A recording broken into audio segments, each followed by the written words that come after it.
Siguiendo con el equilibrio químico, vamos a ver el tema que es constante de equilibrio y después lo vamos a aplicar a un tema particular que es el pH.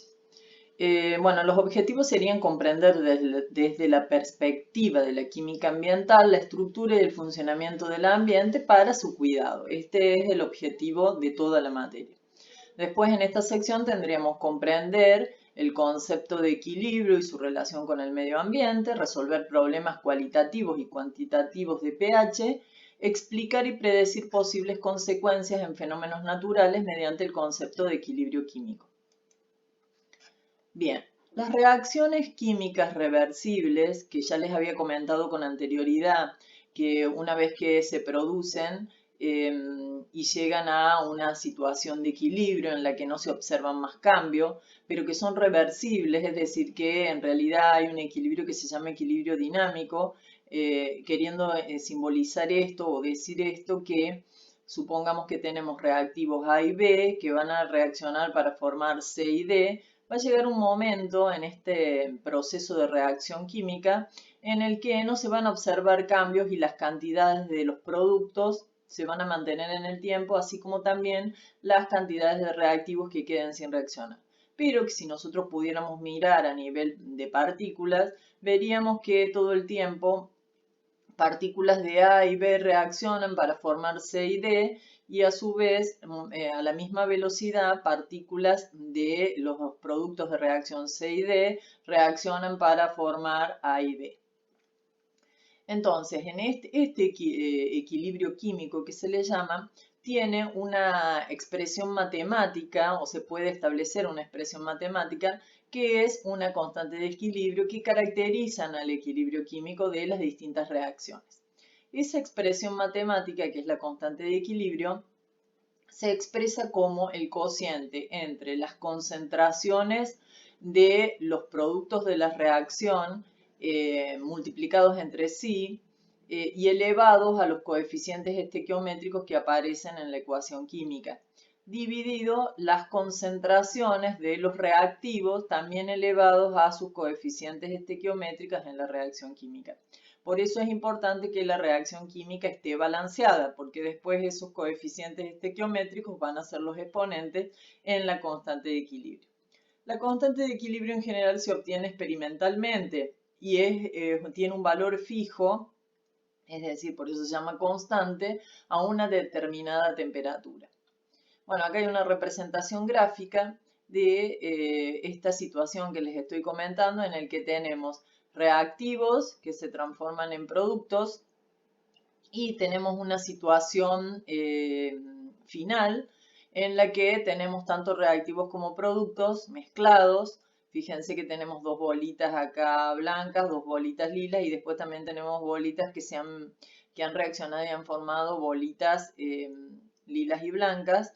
Eh, entonces, este segundo matraz indicaría la situación de equilibrio en la que nosotros tenemos tanto reactivos como productos mezclados y que las cantidades de productos y las cantidades de reactivos se mantienen con el tiempo, pero en realidad lo que está ocurriendo es que productos se transforman en reactivos y reactivos se transforman en productos a la misma velocidad, por lo cual nosotros no vemos cambio, vemos como que siempre están iguales las cantidades de reactivos y de productos.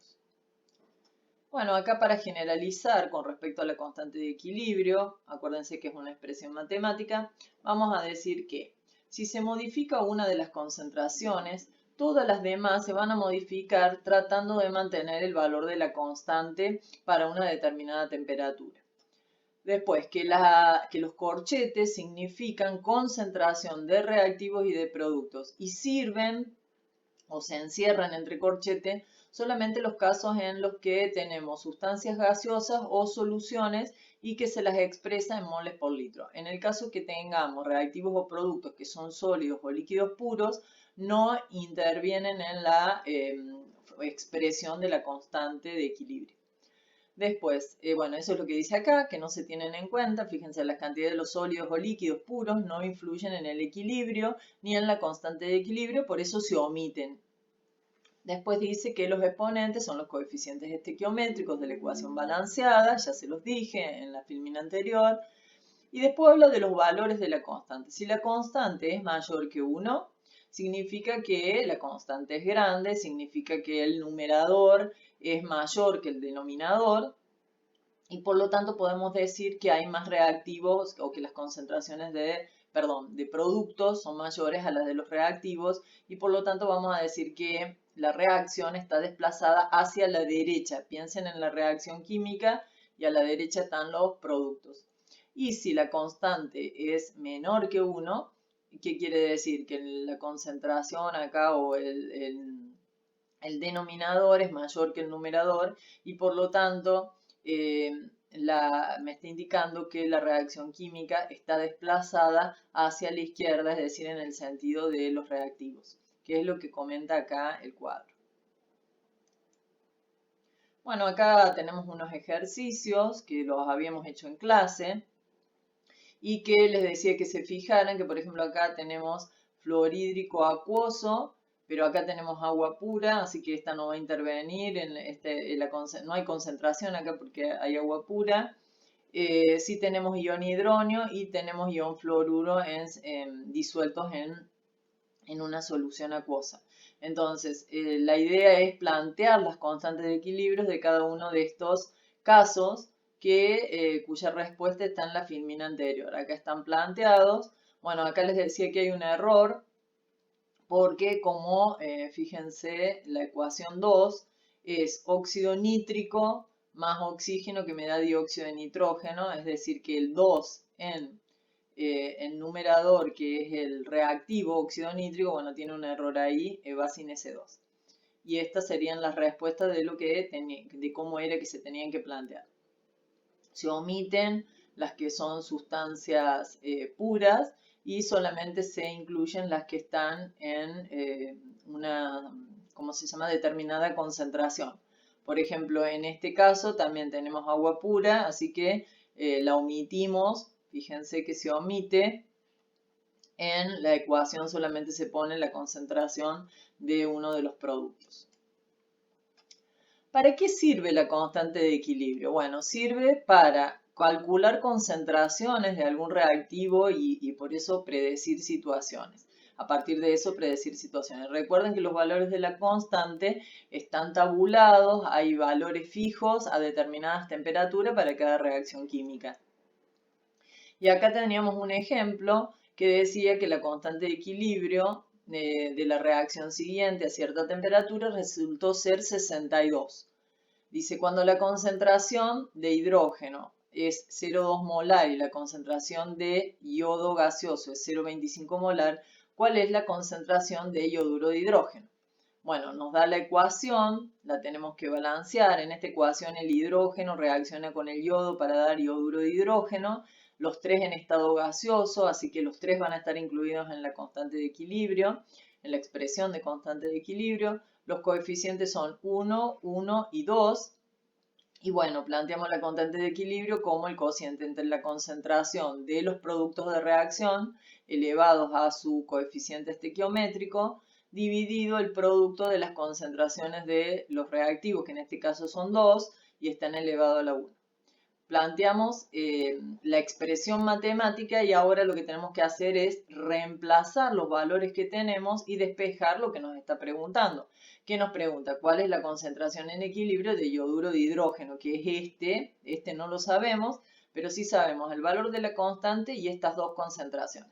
Entonces reemplazamos y despejamos yoduro de hidrógeno. Entonces estas dos concentraciones pasan multiplicando la constante de equilibrio, que es lo que se escribió acá. La constante de equilibrio, las dos concentraciones que pasaron multiplicando, igualadas a la concentración al cuadrado del yoduro de hidrógeno que se quiere averiguar, y luego se le saca la raíz y obtenemos como resultado 1,76 mol por litro, que es la concentración molar de yoduro de hidrógeno. Bueno, vamos a analizar el primer ejercicio. Dice, si en una solución 0,1 molar de un electrolito AB se disocia en A y B al 50% de las moléculas y el 50% de las moléculas se hallan disociadas, se puede afirmar que, bueno, supuestamente, supongamos que partimos de 10 moléculas y se disociaron al 50%, entonces me quedaron 5 sin disociar y 5 se disociaron Así que tenemos 5 de A y 5 de B. Bien, ese sería como un ejemplo a tener en cuenta. Dice, ¿existe igual número de moléculas que de iones? No, porque tenemos la suma de iones y cationes es el doble que el de moléculas. Las concentraciones de ambos iones son iguales, ese sí es cierto. A y B tienen la misma concentración. El C dice, ¿es un soluto molecular? Bueno, esta yo la dejaría porque estoy teniendo dudas qué quiere decir o qué quiere preguntar con esto. ¿Existe igual número de iones de A que de moléculas de AB? Sí existe el mismo número de A con respecto a B. Y bueno, y ninguna es correcta, que no sería la opción a analizar acá, o no sería la opción a marcar. Bueno, acá traté de resolver el problema 2 con el mouse, dibujé esto que me parece que es peor que hacerlo con el papel, pero bueno. Dice, se coloca reaccionar nitrógeno e hidrógeno en un recipiente de 5 litros a 500 grados Celsius. Cuando se alcanza el equilibrio se determina la presencia de 3,01 mol de nitrógeno, 2,10 moles de hidrógeno y 0,565 moles de amoníaco. Con esta información calcula el valor de la constante de equilibrio para esta reacción. Entonces planteamos la reacción química, la balanceamos y sacamos los datos.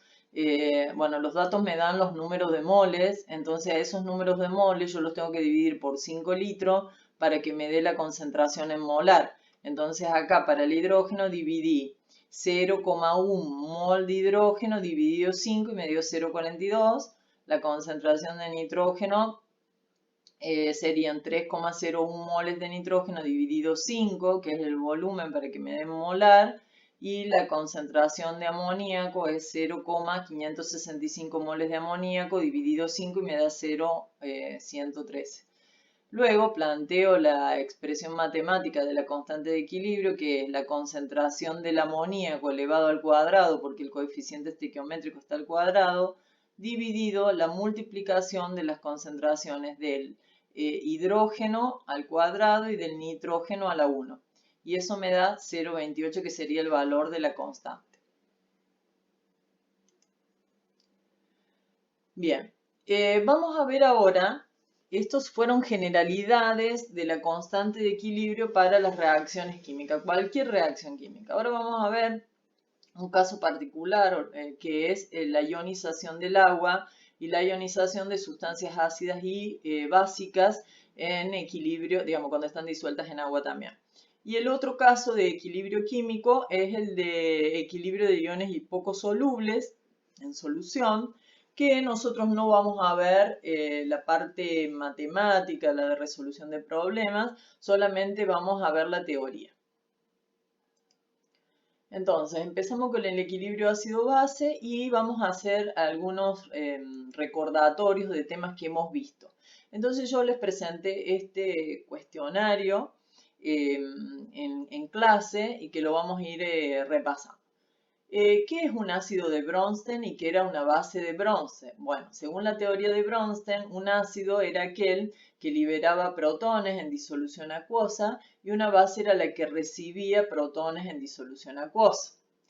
¿Qué es una neutralización? En química, una reacción de neutralización es la reacción en la que participan un ácido y una base para formar sal y agua. Bueno, aquí llamamos ácidos y bases conjugadas.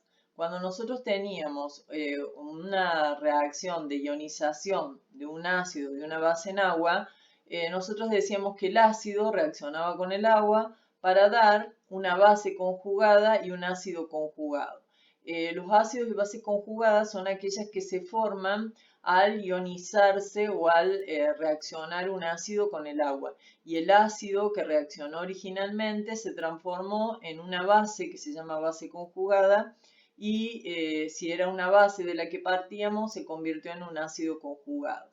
La idea o la teoría de Bronsted era que los ácidos siempre reaccionaban con una sustancia que se comportaba como base y que me daban como resultado una base conjugada y un ácido conjugado de esa base y ácidos iniciales o de reactivos que teníamos. Entonces la pregunta decía, ¿el amoníaco disuelto en agua cómo actúa? ¿Como ácido o como base? Plantea la reacción y determina el par ácido-base al reaccionar con el agua. Entonces tenemos amoníaco más agua y se produce una reacción química en la cual el amoníaco recibe uno de los hidrógenos del agua, que se dice uno de los protones que provienen del agua, y queda con un protón de más y una carga positiva. Entonces, si está recibiendo un protón del agua, está actuando como una base y el agua estaría actuando como un ácido ya que cede protones. Y se transforma el amoníaco, que actuaba como base, en un ácido conjugado, y el agua, que actuaba como ácido, se transforma en una base conjugada. Entonces acá cuando dice determina el par ácido base al reaccionar con agua, el par ácido base sería ácido y base conjugada, se dice, sería base el amoníaco y su ácido conjugado el amonio, y ácido el agua y su base conjugada el oxidrilo. Bueno, dice el agua, ¿es un ácido o una base? Bueno, el agua a veces se comporta como ácido o como base, dependiendo de con qué sustancia esté reaccionando. Entonces se dice que es anfótera su comportamiento. Anfótero. Cuando a un ácido o una base se los considera fuerte, bueno, cuando mezclados con agua se disocian totalmente o tienen un alto porcentaje de disociación, es decir, liberan casi todos sus protones o liberan casi todos sus oxidrilos, por ejemplo. Ahí se los considera ácidos y bases fuertes.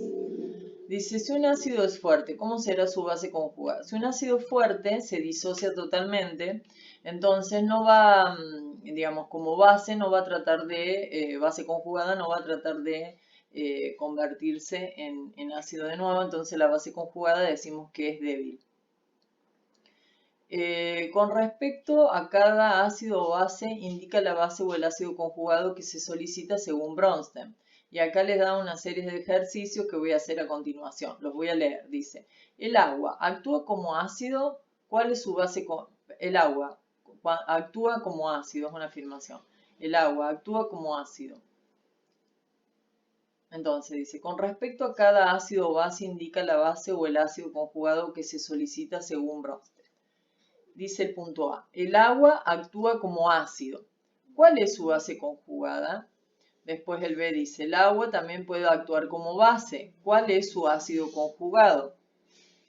El ion bicarbonato actúa como ácido. ¿Cuál es su base conjugada? Y el ion bicarbonato también puede actuar como base. ¿Cuál es su ácido conjugado? Bueno, en el punto A, cuando el agua actúa como ácido, entonces tengo que escribir en la reacción agua más otra molécula de agua, y si actúa como ácido cede protones, entonces se va a convertir en un oxidrilo.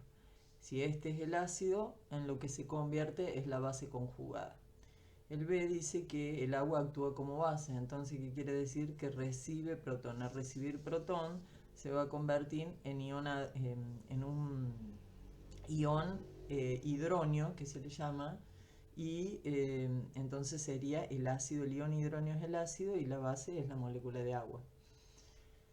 En el punto C dice el bicarbonato, el ion bicarbonato comportándose como ácido. Si se comporta como ácido, cede protón al agua, siempre le pongo una molécula de agua como reactivo, y se va a transformar en el ion carbonato, y esa sería su base conjugada. Y cuando el bicarbonato actúa como base, recibe protones de parte del agua, entonces se transforma en un ácido conjugado que es el ácido carbónico. Bueno, vamos a hablar de la autoionización del agua.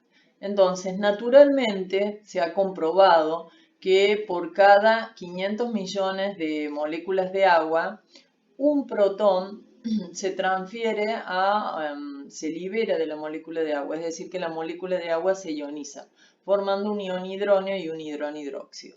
¿Qué les estoy diciendo? Que cada 500 millones tenemos una reacción química de ionización en el cual una molécula se va a estar comportando como ácido, liberando su protón y cediéndoselo a otra molécula, y se va a transformar este A que actúa como ácido en una base, liberando un oxidrilo, y la molécula que actúa como base se va a transformar en un ácido conjugado. Bueno, acá también está gráficamente, tenemos dos moléculas de agua y después tenemos un protón que migra hacia una de las moléculas que la recepta y se transforma en lo que se llama el ion hidronio y el ion oxidrilo. Esto ocurre en el agua pura a 25 grados Celsius y se puede confirmar experimentalmente que la concentración de iones hidróneos es igual a la concentración de iones oxidrilos o iones hidróxidos y su valor es 1 por 10 a la menos 7 molar y por lo tanto, como se forman en la misma proporción, la misma cantidad de oxidrilos, es decir, la concentración va a ser de 1 por 10 a la menos 7 molar. Y acá nuevamente una serie de preguntas para recordar temas viejos y disparar temas nuevos. Dicen, la autoionización del agua, ¿hacia dónde está desplazado el equilibrio? Bueno, volvemos para atrás y decimos, fíjense, la cantidad, las concentraciones son muy bajas, entonces podemos decir de la sustancia o del agua ionizada son muy bajas, una molécula que da 500 millones se transfiere, entonces podemos decir que está muy desplazado hacia la izquierda. Dice, para el equilibrio de autoionización del agua, plantee la constante de equilibrio. Después dice, calcule la constante de equilibrio.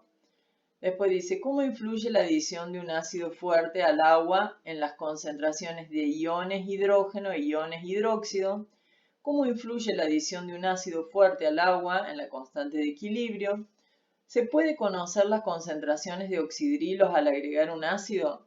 ¿Qué rango de valores podrán tomar las concentraciones de hidrógeno cuando se disuelva un ácido fuerte en agua?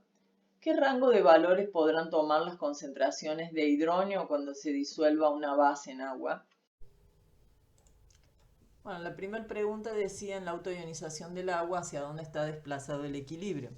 Entonces yo acá en el punto 1 les escribí la ecuación de disociación del agua y como las concentraciones de oxidrilos y de hidróneos son muy bajas, dice que experimentalmente es de 1 por 10 a la menos 7 molar, significa que está muy desplazado hacia la izquierda. Después dice, plantee la, ¿cómo se llama? La constante de equilibrio. Entonces habíamos dicho que la constante de equilibrio era igual al producto de las concentraciones de los productos de reacción, que serían el oxidrilo y el hidrógeno, dividido las concentraciones de los reactivos. Como los reactivos es el agua y está en estado líquido, no se ponía dentro de la expresión de la constante. El 3 dice, calcule la constante de equilibrio para el agua a 25 grados Celsius, ¿no? Entonces lo que hago es reemplazar los valores de las concentraciones que se han obtenido digamos, experimentalmente, y la cálculo y me da 1 por 10 a la menos 14 a 25 grados. Esta es una constante que se va a mantener según lo que vimos, porque es la constante de equilibrio de la reacción química.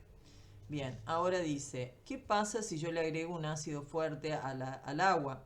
¿Qué va a pasar? Ese ácido fuerte, como dijimos que se disocia totalmente, va a aportar muchos protones y por lo tanto en el equilibrio lo que va a pasar es que va a aumentar la concentración de protones y va a disminuir la concentración de oxidrilos para mantener el valor de la constante. El 5 decía, ¿qué le pasa a la constante? La constante se mantiene igual, no le pasa nada. Lo que va a cambiar van a ser las concentraciones de protones y de oxidrilos para mantener ese valor de la constante. El 6 dice si se pueden saber las concentraciones de protones y de oxidrilos cuando le agregamos un ácido, y sí, ya lo vamos a hacer. Después el 7 preguntaba... a ver que me perdí acá, dice, ¿qué rango de valores podrán tomar las concentraciones de hidrogeniones cuando se le agregue un ácido? Entonces, si nosotros agregamos un ácido, aumenta la concentración de protones y por lo tanto la concentración de protones va a tener un rango superior a 1 por 10 a la menos 7, mientras que la de oxidrilo va a disminuir y va a entonces tener valores menores a 1 por 10 a la menos 7. Y si agrego una base fuerte, como esta aporta oxidrilos, la concentración de oxidrilos es mayor que 1 por 10 a la menos 7 y la de protones va a disminuir para mantener el valor de la constante de equilibrio, que es 1 por 10 a la menos 14. Entonces, generalizando, vamos a decir que las soluciones ácidas, la concentración de protones es mayor a 1 por 10 a la menos 7, en soluciones alcalinas es menor a 1 por 10 a la menos 7 y en soluciones neutras es igual a 1 por 10 a la menos 7. ¿Qué es el pH?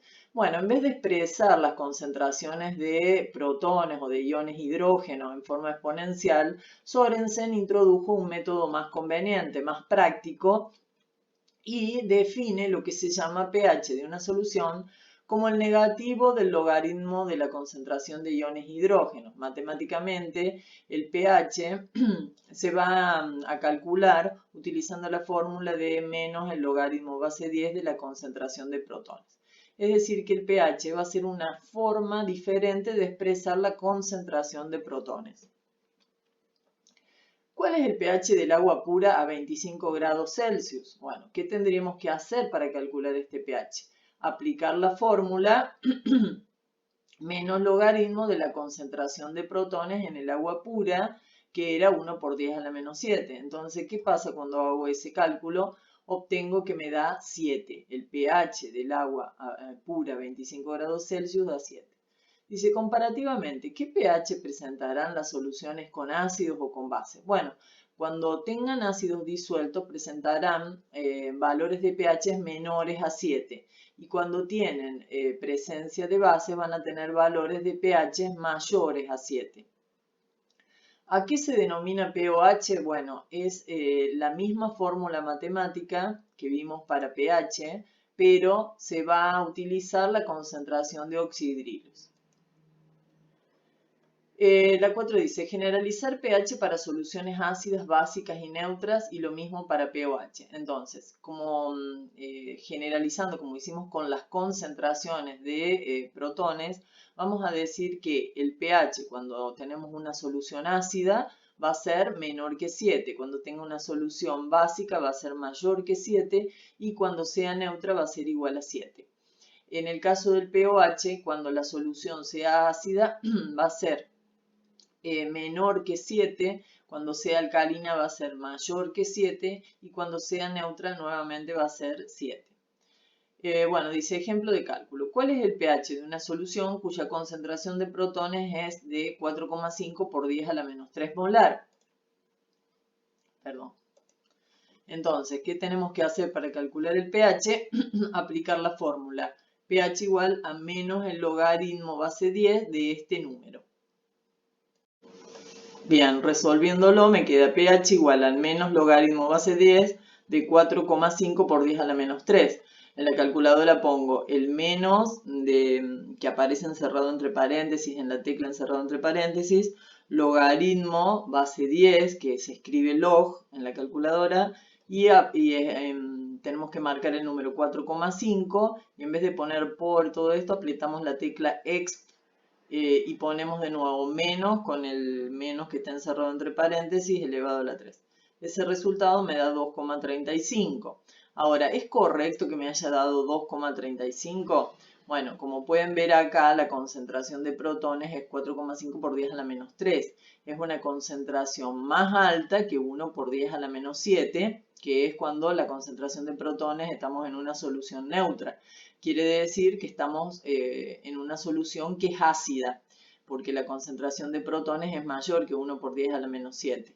Entonces el pH me tiene que dar menos que 7 y es así, entonces es correcto. Entonces acá dice, se puede generalizar utilizando la escala de pH, lo mismo que les dije antes. En una solución neutra, el pH es igual al pOH, tiene el mismo valor, es 7. En una solución ácida, el 7 para 25 grados Celsius. En una solución ácida, el pH es menor que el pOH. En una solución básica, el pH es mayor que el pOH. Bueno, y acá dicen una solución neutra es 7, en una solución ácida el pH es menor que 7, el pOH es mayor que 7, en una solución básica el pH es mayor que 7 y el pOH es menor que 7. A cualquier temperatura en agua o soluciones acuosas diluidas se cumple que el pH más el pOH me da el pK Water. El pK Water es el logaritmo negativo del valor de la constante de equilibrio para la ionización del agua, es decir que esto me da 14. Si tenemos una solución neutra, este va a valer 7, este va a valer 7 y la suma me va a dar 14, entonces se va a cumplir. Ahora, si yo tengo un ácido, una solución ácida y esto me da 2, la constante siempre se tiene que mantener en 14, entonces seguramente el pOH Si este me dio 2, el pH va a dar 12. Y acá dice, en particular, bueno, para el agua de 25 grados, el pH más el pH igual a 14, que es lo que les comenté antes. Bueno, en esta filmina muestra algunos ejemplos de valores de pH en el medio ambiente. Lo que les había comentado en la clase es que el equilibrio de los valores de pH en el medio ambiente son muy sensibles, sobre todo en los cuerpos de agua. Hay animales, digamos, el sistema es sensible a los cambios de pH. Es decir, que a veces con una pequeña variación de pH ya en el medio ya aparecen peces muertos, porque hay peces que son muy sensibles, como por ejemplo las truchas arcoíris, que el valor de pH para que estén bien tiene que ser de 6, que acá dice en un lago saludable y en la leche tenemos ese valor de pH. Si por algún motivo el agua se acidifica, vamos a ver que los primeros que van a morir son las truchas. Los peces en general son bastante sensibles. Acá les va comentando que a pH 5 ya mueren los huevos de rana, renacuajos, cangrejos de río. A pH 4 mueren todos, 4,2 mueren todos los peces. Entonces, estos pH ácidos en los medios acuáticos, que pueden ser a causa de un derrame de un ácido o de lluvia ácida, trae un gran impacto en el medio ambiente. Otra cosa que les decía es que cuando nosotros agregamos o por algún motivo se acidifica, se incorporan ácidos a los medios acuáticos, el cambio de pH no es rápido, sino que el cuerpo de agua tiene lo que se llama sustancias buffer, como son los bicarbonatos, que pueden actuar como ácido y como base y que de alguna manera van neutralizando la incorporación de ese ácido. Entonces, por un tiempo o por un rango se mantiene el pH, pero bueno, después si superamos los valores de los ácidos incorporados, de los hidrógenos incorporados, se produce el cambio de pH y ahí las consecuencias ambientales. Bien. Volvemos a la fuerza de los ácidos. Entonces, si tenemos una reacción general ácido de un ácido que lo disuelvo en agua, es decir, que el agua está actuando como base, bueno, vamos a plantear esta ecuación química que yo ya se las he planteado en el papel. Entonces, puede ocurrir cuando yo disuelvo un ácido en agua que el ácido sea fuerte, entonces el equilibrio se traslada o se desplaza totalmente hacia la derecha y deja de aparecer el ácido no disociado, directamente me quedan estos productos de reacción. Entonces eso se da en ácidos fuertes, que acá se los nombro, el clorhídrico, el iohídrico, el bromídrico, el nítrico, el sulfúrico y el perclórico. Y no tienen constante de equilibrio porque directamente tenemos estos productos de reacción. La concentración, en esos casos, la concentración del ácido en la solución acuosa que yo preparo va a ser igual a la concentración de protones, directamente. La concentración de protones que proviene del agua es muy bajo, así que va a ser preponderante la concentración de protones del ácido que yo agregue.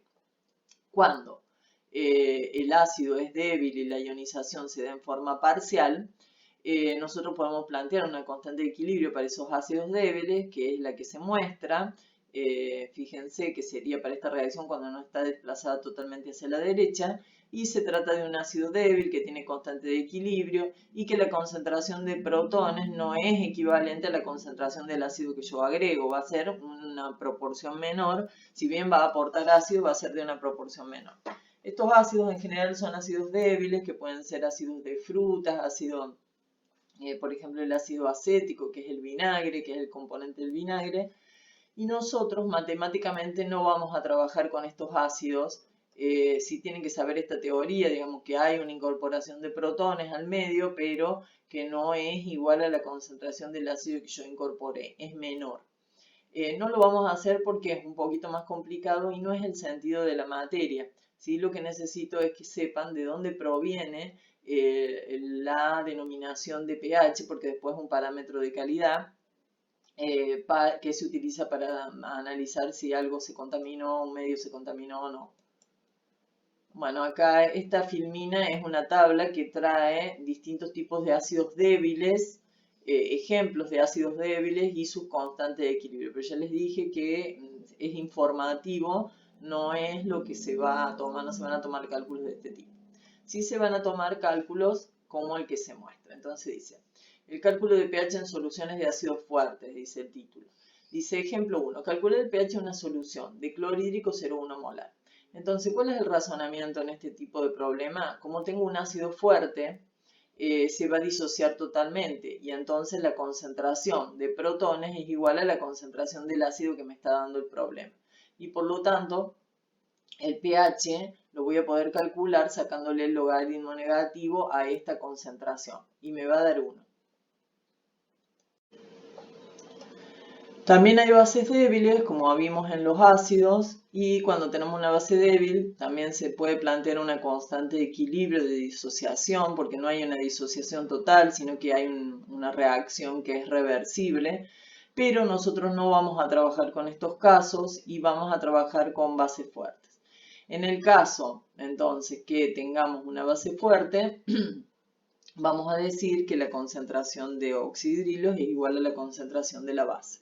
Bueno, en esta filmina se muestran ejemplos de bases débiles, como son el amoníaco, el ion carbonato, el ion cianuro y sus constantes de equilibrio, pero matemáticamente no lo vamos a estar utilizando. Y vamos a hacer un ejemplo de cálculo de pH para soluciones de bases fuertes. Entonces, para comenzar yo voy a decir que, bueno, me pregunta calcular el pH de una solución de hidróxido de sodio 0,1 molar. Entonces, tendría que plantear la ecuación de disociación total del hidróxido de sodio y decir que la concentración que me está dando, que es 0,1 molar, es igual a la concentración de oxidrilos. Con eso tendría que empezar. Ahora se los voy a resolver. ¿Cómo medimos el pH? Bueno, el pH se puede medir utilizando lo que se llama pHímetro o potenciómetro, que me da un valor exacto, o utilizando indicadores. Esos indicadores ya no me dan un valor exacto, me dan valores aproximados y depende también de que, bueno, estos se llaman cintas indicadoras, que vienen con una gama de colores, entonces yo corto un pedacito de esta cinta, la humedezco con la solución en el que quiero medir el pH y luego comparo el color que le quedó a la cinta con la escala que me aporta esta cinta. Vienen cintas con valores de pH en distintos rangos. En esta, por ejemplo, viene de 1 a 10 te mide, pero acuérdense que puede ser de 1 a 14 el valor de pH, los valores de pH. Hay otras que vienen a lo mejor entre 1 y 2 y les traen varios decimales para medir. Entonces, bueno, hay distintas variedades. Lo mejor es utilizar un potenciómetro. ¿Qué pasa con el pH en las sales? Bueno, en las sales pueden pasar distintas situaciones. Cuando yo disuelvo una sal en agua, puede ocurrir que si la sal viene de un ácido fuerte y de la neutralización de un ácido fuerte con una base fuerte, como puede ser el cloruro de sodio, la solución de la sal disuelta en agua me va a dar neutra. Pero si la sal viene de un ácido fuerte neutralizada con una base débil, es que como cuando yo disuelva la sal, me va a dar una solución ácida. Si proviene de una sal de un ácido débil y una base fuerte, me va a dar alcalina cuando disuelva la sal. Y cuando sea de un ácido débil y una base débil, no voy a poder predecir qué pH voy a obtener cuando disuelva esa sal. Entonces, hasta ahora ustedes tienen, digamos, deberían saber que si disuelvo un ácido en agua, el pH me va a dar menor que 7, si disuelvo una base en agua me va a dar más que 7, y si disuelvo una sal se van a dar todas estas situaciones de pH.